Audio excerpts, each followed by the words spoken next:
నమస్తే, welcome to our channel. నేను అంకిత. అయితే మనం కొత్త మూవీ రివ్యూస్తో ఎవ్రీ వీక్ మీ ముందుకు వచ్చేస్తాను. అలాగే ఈ వీక్ కూడా కొన్ని మూవీస్ అయితే రిలీజ్ అయ్యాయి. అసలు అవి హిట్టా ఫట్టా అని డిస్కస్ చేయబోతున్నాము. ఇప్పుడు డబుల్ ఇస్మార్ట్ అసలు వచ్చేసింది మూవీ. అయితే అందరూ రామ్ ఫ్యాన్స్ అయితే ఎంత వెయిట్ చేశారంటే ఈ మూవీ కోసం చాలా వెయిట్ చేశారు. అయితే డబల్ ఇస్మార్ట్ ఎట్లా ఉంది, అసలు రామ్ యాక్టింగ్ ఎలా చేశారు అనేసి మరిన్ని విషయాలు, అసలు ఈ మూవీ హిట్టా ఫటా అనే విషయాన్ని డిస్కస్ చేయడానికి నాతో పాటు సీనియర్ జర్నలిస్ట్ అలాగే సినీ క్రిటిక్ యజ్ఞమూర్తి సార్ ఉన్నారు. ఆయనతో మాట్లాడదాం. Hi sir. హాయ్ అమ్మా. Sir, every week movies release అవుతూ ఉంటాయి. అలాగే ఈ వీక్లో కూడా మనం కొన్ని మూవీస్ చూసుకున్నాము. అయితే ఇప్పుడు వచ్చేసి డబల్ ఇస్మార్ట్ ఎట్లా ఉంది సార్? అంటే ఫ్యాన్స్, రామ్ ఫ్యాన్స్ కానివ్వండి, అంటే ఫస్ట్ ఇస్మార్ట్ చూసుకుంటే దానికి డబల్ ఉండబోతుంది అనేసి ఎంతో ఉత్సాహంగా వెయిట్ చేశారు. అసలు ఫైనల్గా మూవీ ఎలా ఉంది? మీరు అన్నట్టు ఇస్మార్ట్ శంకర్, సో ఏదైతే ఇదివరకు పూరి జగన్నాథ్ రామ్ పోతినేని కాంబినేషన్లో వచ్చిన సినిమా ఏదైతే ఉందో, ఇద్దరికి కూడా ఒక కీలకమైనటువంటి విజయాన్ని ఇద్దరికి ఇచ్చింది. సో ఇద్దరి కెరీర్కి ఆ సినిమా చాలా ఉపయోగపడిందని చెప్పాలి. పూరి జగన్నాథ్ అంతకుముందు తీసిన సినిమాలు అంతంత మాత్రంగా ఆడాయి. సో ఇస్మార్ట్ శంకర్ తోటి మళ్ళీ అతను హీ ఈజ్ బ్యాక్ అన్నట్టుగా వచ్చాడు.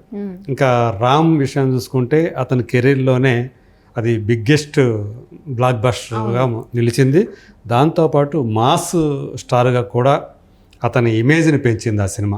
సో అప్పుడు దాకా అతను చేసిన సినిమాలన్నీ ఒక ఎత్తు, అతని బాడీ లాంగ్వేజ్ని ఒక ఎత్తు అయితే అప్పటి వరకు మనం చూసింది. ఈ సినిమాతో కంప్లీట్గా అతన్ని మేక్ ఓవర్ అన్నట్టుగా అతన్ని మొత్తం టోటల్ ఆహార్యం అంటాం కదా, ఏదైతే అతని మేక్ ఓవర్ ఏదైతే ఉందో, హెయిర్ స్టైల్ దగ్గర నుంచి మొత్తం టోటల్గా, అలాగే అతని బాడీ లాంగ్వేజ్ కానీ, అతని డైలాగ్ డిక్షన్ కానీ, ఒక పాత బస్తీ కుర్రాడుగా ఆ డిక్షన్లో అతను హైదరాబాదీ తెలుగు అతను మాట్లాడే తీరు కానివ్వండి, అదంతా కూడా చాలా ఇంప్రెస్ అయిపోయారు ఆడియన్స్. దాన్ని సూపర్ హిట్ చేశారు. సో ఇప్పుడు మళ్ళీ దానికి సీక్వెల్గా డబుల్ ఇస్మార్ట్ అనేటప్పటికి నిజంగానే ఇది ఆ ఇస్మార్ట్ శంకర్కి డబుల్ డోస్ ఉంటుంది ఖచ్చితంగా. సో ఎంటర్టైన్మెంట్ కానివ్వండి, యాక్షన్ కానివ్వండి అని చెప్పేసి ఏదైతే ప్రేక్షకులు ఆశించి థియేటర్లకు వెళ్తారో, సో వాళ్ళు రామ్ ఫ్యాన్స్గా చూసుకుంటే మాత్రం రామ్ ఫ్యాన్స్ అయితే సాటిస్ఫై అవుతారు. బట్ ఓవరాల్గా సినీ గోయర్స్ కానీ, మామూలుగా సినిమా లవర్స్ కానీ అయితే కొంత డిసప్పాయింట్మెంట్కి గురవుతారనే చెప్పాలి. ఫస్ట్ కథలో వస్తే, సో ఒక బిగ్ బుల్ అనే అందరూ పిలుచుకున్నటువంటి ఒక మాఫియా గ్యాంగ్ లీడర్. సో అతను మామూలుగా విదేశాల్లో చాలా విలాస జీవితం గడుపుతూ ఉంటాడు. సో మోస్ట్ వాంటెడ్ క్రిమినల్ అతను. సో పోలీస్ డిపార్ట్మెంట్కి కానీ అలాగే అతని కోసం వెంటాడుతూ ఉంటుంది. సో అలాంటి అతను భారతదేశంలో నార్త్ సౌత్ మధ్య విభేదాలు సృష్టించి తన అంటే నార్కోటిక్స్ వ్యాపారం చేసుకునే అతను, ఇల్లీగల్ వ్యాపారాలు చేసే అతను ఒకవైపు డ్రగ్స్ని, ఇంకోవైపు గన్స్ని, వాటిని అమ్మి సొమ్ము చేసుకోవాలనుకునేటువంటి ఒక క్రిమినల్, కరడగట్టినటువంటి క్రిమినల్. సార్, అంటే ఇప్పుడు ఈ మూవీ ఇస్మార్ట్ శంకర్కి కంటిన్యూస్ అని అంటారా? దానికి కొనసాగింపనే చెప్పాలి. మనం చూసిన ఒరిజినల్ ఫిల్మ్ ఏదైతే ఉందో దానికి కొనసాగింపనే అనుకోవాలి. సో ఎందుకంటే ఆల్రెడీ తన తలలో ఒక చిప్పు పెట్టారు, గతంలో పెట్టారని కూడా ఇందులో చెప్తారు. కథలో భాగంగా అది వస్తుంది. సో అలాంటి వాడు అతనికి ఇస్మార్ట్ శంకర్ ఎలా ఎదురుపడ్డాడు, సో అతని వ్యాపారాలకి దానికి ఇతను అడ్డంకి అయ్యాడా, లేకపోతే అసలు ఏంటి ఇద్దరి మధ్య ఉన్నటువంటి రిలేషన్ ఏంటి, సో ఇదంతా కూడా మనకి కథలో భాగంగా వస్తుంది. తన తల్లిని అమితంగా, అంటే ఆమె పోచమ్మ, సో ఆ క్యారెక్టర్ని ఝాన్సీ చేశారు. అమ్మ అంటే అతనికి సర్వస్వం అమ్మే. అలాంటి అమ్మని చంపిన వాళ్ళ మీద పగ తీర్చుకోవాలనుకుంటాడు.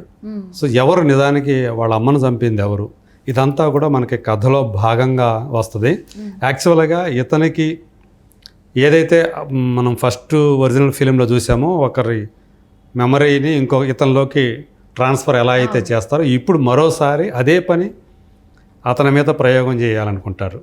అది బిగ్ బుల్లే చేయాలనుకుంటాడు. సో ఎందుకు బిగ్ బుల్ తన మెమరీని అతనిలోకి ట్రాన్స్ఫర్ చేయాలనుకుంటాడు. సో ఇది ఫస్ట్లోనే తెలిసిపోతుంది మనకి. యాక్చువల్గా అతనికి ఒక బ్రెయిన్ ట్యూమర్ ఉంటుంది, 3 నెలల కంటే ఎక్కువ కాలం బతకరని చెప్పేసి డాక్టర్లు తేల్చి చెప్పేస్తారు.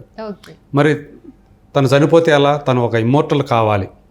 ఇమ్మోర్టల్ కావాలంటే మీ మెమరీని కనుక ఇంకొకరికి ట్రాన్స్ఫర్ చేయగలిగితే, అలా మీరు ఒక బాడీ నుంచి ఇంకో బాడీలోకి మీ మెమరీని కనుక మెదడులోకి ట్రాన్స్ఫర్ చేయగలిగితే మీరు ఎప్పటికీ జీవించే ఉంటారు, ఇక ఫర్ ఎవర్ లైఫ్ ఉంటుంది, మీకు ఇమ్మోర్టల్ అయిపోతారని చెప్పి ఒక సైంటిస్ట్ చెప్పిన మాటని నమ్మి, సో ఫస్ట్ అందుకు ఎవరైతే యోగ్యుడు అనుకుంటారో అనేక వేరే వాళ్ళ మీద ప్రయోగాలు చేస్తారు. ఇతను ఒకడు కనబడతాడు, ఆల్రెడీ ఒక చిప్పు మోస్తున్నాడు తన బ్రెయిన్లో అని తెలుసుకొని అతన్ని పట్టుకొని ఆ మెమరీని ట్రాన్స్ఫర్ చేస్తారు. ఆ తర్వాత ఏం జరిగింది అనేది డబుల్ స్మార్ట్ సినిమా.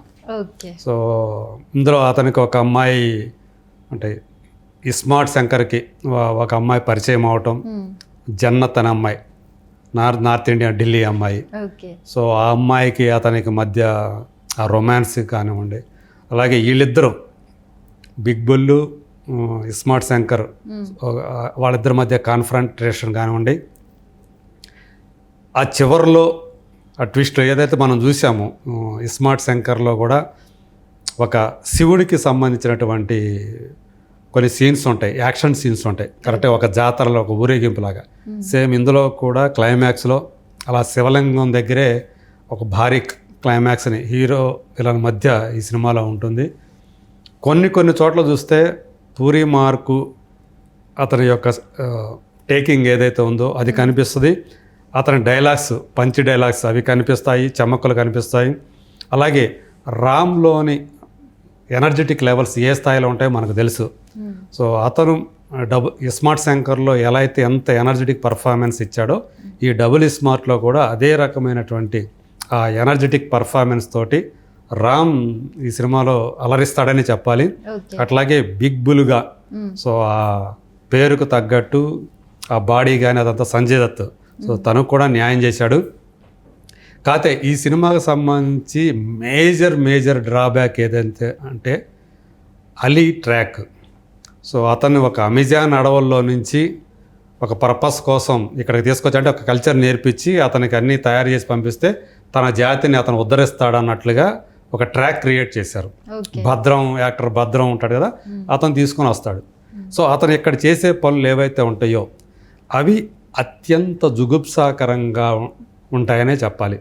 సో అంటే చాలా వల్గరిష్గా ఉంటాయి అన్నమాట. చాలా అతను చేష్టలు, అతను చేసే సంజ్ఞలు, అతని మాటలు, సో మొత్తానికి అతని బాడీ లాంగ్వేజ్లోనే మొత్తం ఒక వల్గారిటీని దించేసేసి దాన్ని జనాల మీదకి వదిలేశాడు. అంటే ఇది యూత్ని అట్రాక్ట్ చేద్దాము, యూత్ని అలాంటి వాటికి అట్రాక్ట్ అవుతుంది అనే ఒక అపోహతోటి పూరి జగన్నాథ్ అలీ ట్రాక్ని పెట్టాడని చెప్పేసి మనం అనుకోవాలి. ఏదో ఒక చోట 2 చోట్ల కాకుండా సినిమాలో చాలా చోట్ల ఆ ట్రాక్ వస్తుంది.